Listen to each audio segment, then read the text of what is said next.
Assalamualaikum warahmatullahi wabarakatuh. Halo anak-anak sekalian, jumpa lagi dalam materi IPS kelas 8. Apa kabar kalian pada hari ini? Semoga kalian dalam keadaan sehat. Hari ini materi kita yaitu perlawanan terhadap kolonialisme dan imperialisme barat. Jangan lupa like dan subscribe channel Ibu ya. Tujuan pembelajaran yang pertama, menjelaskan perlawanan rakyat Indonesia di berbagai daerah terhadap persekutuan dagang. Yang kedua, menjelaskan perlawanan rakyat Indonesia di berbagai daerah terhadap pemerintah Hindia Belanda. Nah, kita masuki yang pertama. Perlawanan rakyat terhadap Portugis atau persekutuan dagang. Bagaimana reaksi masyarakat Indonesia terhadap kolonialisme dan imperialisme barat? Nah, tentu saja mereka melawan. Nah, berikut ini perlawanan-perlawanan yang dilakukan oleh masyarakat Indonesia. Yang pertama, perlawanan kerajaan Ternate Tidore di Maluku. Pada tahun 1529 terjadi perang antara Tidore dan Portugis. Nah, penyebab utamanya Portugis menghalang-halangi perdagangan Banda dengan Tidore. Portugis menembaki jungjung atau perahu dari Banda yang akan membeli cengkeh ke Tidore. Tahun 1570 bertempat di benteng Sao Paulo terjadi perundingan antara Sultan dan Portugis. Nah, ini adalah benteng Sao Paulo. Saat perundingan berlangsung, tiba-tiba Portugis menangkap Sultan Hairun dan membunuhnya. Sultan Bahabullah, putra Sultan Hairun, melanjutkan perjuangan ayahandanya dengan memimpin perlawanan. Akhirnya, tahun 1575, Portugis berhasil diusir dari Ternate. Selanjutnya, Portugis melarikan diri dan menetap di Ambon. Pada tahun 1605, Portugis berhasil diusir oleh VOC dari Ambon. Yang kedua, perlawanan Aceh. Perlawanan masyarakat Indonesia terhadap Portugis juga dilakukan oleh rakyat Aceh di Pulau Sumatera. Pada masa pemerintahan Sultan Iskandar Muda tahun 1607 sampai 1639, armada Aceh telah disiapkan untuk menyerang kedudukan Portugis di Malaka. Saat itu, Aceh telah memiliki armada laut yang mampu mengangkut 800 prajurit. Pada saat itu, wilayah kerajaan Aceh telah sampai di Sumatera Timur dan Sumatera Barat. Pada tahun 1629, Aceh mencoba menaklukkan Portugis, tetapi penyerangan yang dilakukan Aceh ini belum berhasil mendapat kemenangan. Meskipun demikian, Aceh masih tetap berdiri sebagai kerajaan yang merdeka. Yang ketiga, perlawanan kerajaan Demak. Nah, jatuhnya Malaka ke tangan Portugis tahun 1511 menyebabkan aktivitas perdagangan kerajaan Demak di Malaka terancam, sehingga memicu perlawanan kerajaan Demak. Nah, perlawanan kerajaan Demak dilakukan pada tahun 1512 dan 1513, dipimpin oleh raja kedua kerajaan Demak, yaitu Raden Abdul Qadir atau Adipati Unus. Nah, perlawanan terhadap persekutuan dagang VOC. Yang pertama, perlawanan Hasanuddin di Sulawesi Selatan. Sultan Hasanuddin adalah Raja Gowa di Sulawesi Selatan. Nah, pada suatu ketika, kerajaan Gowa dan Bone berselisih paham. Hal ini dimanfaatkan VOC dengan mengadu domba kedua kerajaan tersebut. VOC memberikan dukungan sehingga Bone menang saat perang dengan Gowa tahun 1666.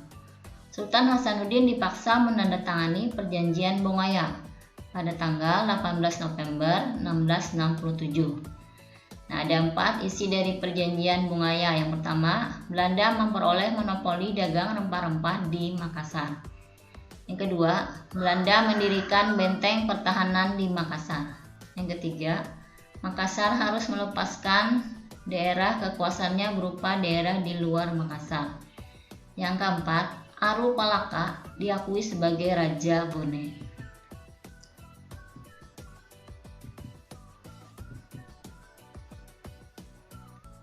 Perlawanan yang kedua itu perlawanan Kerajaan Mataram. Perhatikan gambar peta di samping. Mataram adalah kerajaan besar di Jawa Tengah. Pada awalnya Mataram dengan Belanda dianggap menjalin hubungan baik. Belanda diizinkan mendirikan benteng gudang di Loji untuk kantor dagang di Jepara pada tahun 1615. Perselisihan antara Mataram dan Belanda terjadi karena nafsu monopoli Belanda. Pada tanggal 8 November 1618, Gubernur Jenderal VOC Jan Pieter Coen memerintahkan Van der March menyerang Jepara. Peristiwa itu memperuncing perselisihan antara Mataram dan Belanda. Raja Mataram, Sultan Agung segera mempersiapkan penyerangan terhadap kedudukan VOC di Batavia. Nah, serangan pertama dilakukan tahun 1628. Pasukan Mataram dipimpin oleh Temenggung Baurekso yang tiba di Batavia tanggal 22 Agustus 1628. Selanjutnya menyusul pasukan Tumenggung Suragul dan kedua bersaudara yaitu Kiai Dipati Mandurejo dan Upah Santa.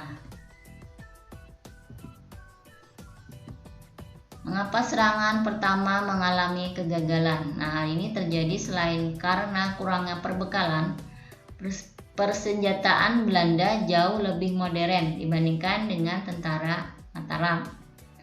Serangan pertama yang dilakukan oleh Mataram gagal, sehingga terpaksa pasukan ditarik kembali ke Mataram tanggal 3 Desember tahun 1628. Serangan kedua dengan pimpinan Kiai Adipati Juminah, K.A. Puger, dan K.A. Purbaya. Persiapan dilakukan dengan lebih matang. Gudang-gudang dan lumbung persediaan makanan didirikan di berbagai tempat. Serangan dimulai pada tanggal 1 Agustus dan berakhir 1 Oktober 1629. Namun, serangan kedua ini pun gagal karena lumbung padi, persediaan makanan banyak dihancurkan Belanda, sehingga semakin memperlemah kekuatan Mataram. Pada tahun 1799, VOC dinyatakan bangkrut. Pada tanggal 31 Desember 1799, VOC dinyatakan bubar. Semua utang piutang dan segala milik VOC diambil alih oleh pemerintah. Setelah dibubarkan VOC, Indonesia berada langsung di bawah pemerintah Hindia Belanda.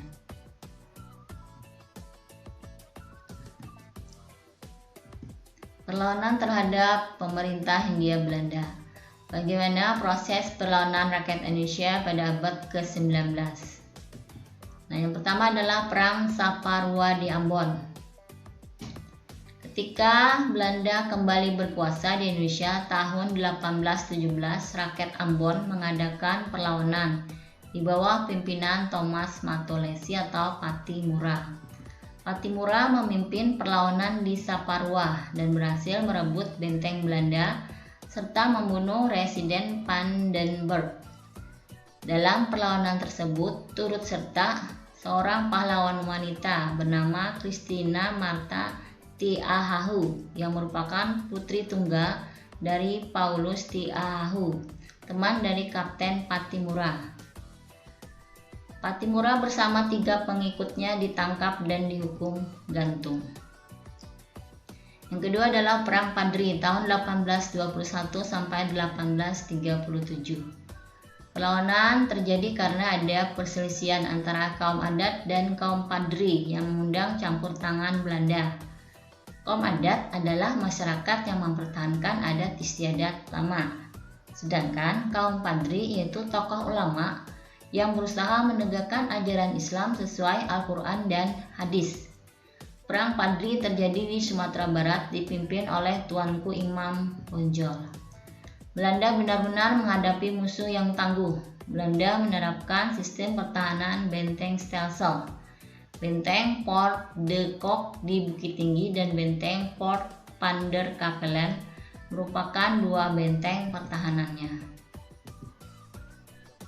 Dengan siasat tersebut, Belanda akhirnya menang, yang ditandai dengan jatuhnya benteng pertahanan terakhir Padri di Bonjol tahun 1837.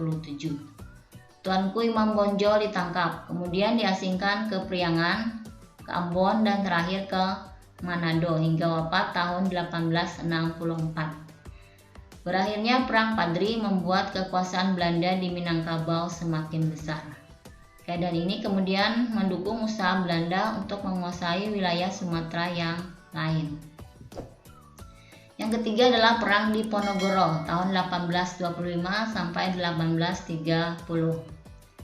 Pangeran Diponegoro yaitu putra Sultan Hamengkubuwono III. Nah, penyebab utama Perang Diponegoro itu yang pertama, rakyat menderita akibat kerja rodi dan berbagai macam pajak.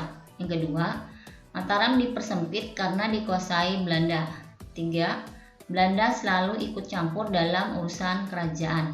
Yang keempat, masuknya budaya barat dalam keraton yang bertentangan dengan agama. Penyebab khusus Perang Diponegoro saat membangun jalan baru pada bulan Mei 1825, Belanda memasang patok-patok pada tanah leluhur di Ponorogo. Perang tidak dapat dihindarkan. Pada tanggal 20 Juli 1825, Tegarejo yang merupakan basis pengikut Diponegoro direbut dan dibakar Belanda. Belanda menerapkan siasat benteng stelsel. Dengan sistem ini, Belanda mampu memecah belah jumlah pasukan musuh. Belanda berhasil menangkap Kyai Maja dan Pangeran Mangkubumi. Belanda kemudian juga berhasil meyakinkan Panglima Sentot Prawiryodirjo untuk membuat perjanjian perdamaian. Pada bulan Maret 1830, Diponegoro bersedia mengadakan perundingan dengan Belanda di Magelang, Jawa Tengah. Perundingan tersebut hanya sebagai jalan tipu muslihat karena ternyata Diponegoro ditangkap dan diasingkan ke Manado, kemudian ke Makassar hingga wafat tahun 1855. Yang keempat, Perang Aceh. Traktat London tahun 1871 menyebut Belanda menyerahkan Sri Lanka kepada Inggris dan Belanda mendapat hak atas Aceh. Berdasarkan traktat tersebut, Belanda mempunyai alasan untuk menyerang Istana Aceh. Saat itu Aceh merupakan negara merdeka. Belanda juga membakar Masjid Baitur Rahman yang menjadi benteng pertahanan Aceh pada tanggal 5 April 1873. Semangat jihad perang melawan agama Islam menggerakkan perlawanan rakyat Aceh. Jenderal Kohler terbunuh pada saat pertempuran di depan Masjid Baitur Rahman, Banda Aceh. Kohler meninggal dekat dengan pohon yang sekarang diberi nama Pohon Kohler. Siasat konsentrasi stelsel sistem bertahan dalam benteng besar oleh Belanda tidak berhasil. Belanda semakin terdesak, korban semakin besar dan keuangan terus terkuras. Akhirnya Belanda mengutus Dr. Snoek Hoogren yang memakai nama samaran Abdul Ghaffar. Menurut Hoogren, Aceh tidak mungkin dilawan dengan kekerasan. Sebab karakter orang Aceh tidak akan pernah menyerah. Jiwa jihad orang Aceh sangat tinggi. Nah, taktik yang paling mujarab adalah dengan mengadu domba antara golongan ule bolang, bangsawan, dan kaum ulama. Sejak tahun 1898, kedudukan Aceh semakin terdesak. Tengku Umar gugur dalam pertempuran di Meolaboh pada tahun 1899. Sultan Aceh Muhammad Daud Shah ditawan pada tahun 1903 dan diasingkan hingga meninggal di Batavia. Panglima Polem Muhammad Daud juga menyerah pada tahun 1903. Cut Nyak-Dien, tokoh pemimpin perempuan, ditangkap pada tahun 1906, kemudian diasingkan ke Sumedang. Pahlawan perempuan Cut Mutia gugur pada tahun 1910. Perlawanan Aceh pun terus menyusut hingga tahun 1917. Yang kelima, perlawanan Sisingamangaraja Sumatera Utara. Nah, perlawanan terhadap Belanda di Sumatera Utara dilakukan oleh Sisingamangaraja ke-12. Perlawanan ini dinamakan juga Perang Batak, berlangsung selama 29 tahun. Perlawanan diawali dari Bahal Batu yang menjadi pusat pertahanan Belanda tahun 1877.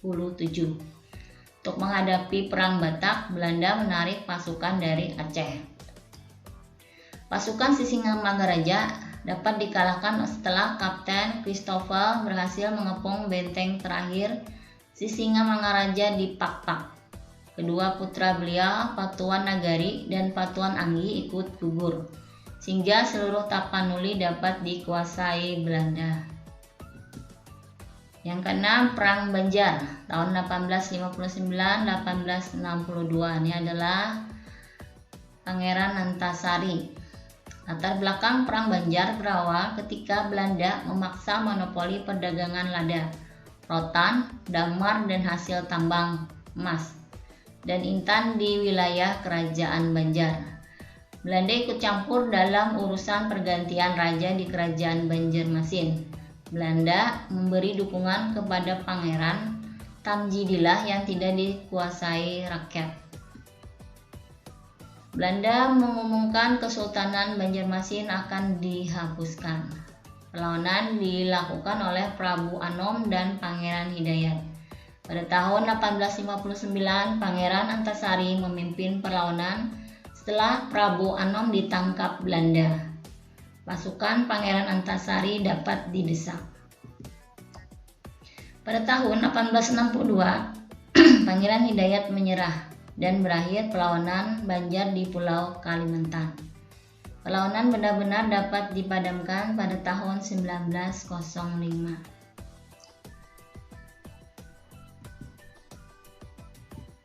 Nah, yang terakhir adalah Perang Jagaraga Bali. Perang Jagaraga berawal ketika Belanda dan kerajaan di Bali bersengketa tentang hak tawan karang. Hak tawan karang menyatakan bahwa setiap kapal yang kandas di perairan Bali menjadi hak penguasa di daerah tersebut. Pemerintah Belanda memprotes Raja Buleleng yang menyita 2 kapal milik Belanda. Raja Buleleng tidak menerima tuntutan Belanda untuk mengembalikan kedua kapalnya. Nah, persengketaan ini menyebabkan Belanda melakukan serangan terhadap Kerajaan Buleleng tahun 1846. Belanda berhasil menguasai Kerajaan Buleleng, sementara Raja Buleleng menyingkir ke Jagaraga yang dibantu oleh Kerajaan Karangasem. Setelah berhasil merebut benteng Jagaraga, Belanda melanjutkan ekspedisi militer tahun 1849. 2 kerajaan Bali, yaitu Gianyar dan Kelungkung, menjadi sasaran Belanda pada tahun 1906. Seluruh kerajaan di Bali pun jatuh ke pihak Belanda setelah rakyat melakukan perang habis-habisan sampai mati yang dikenal dengan Perang Puputan Jagaraga.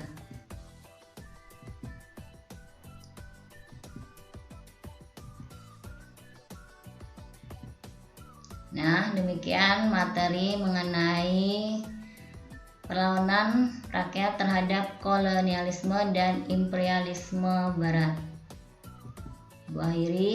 Wassalamualaikum warahmatullahi wabarakatuh.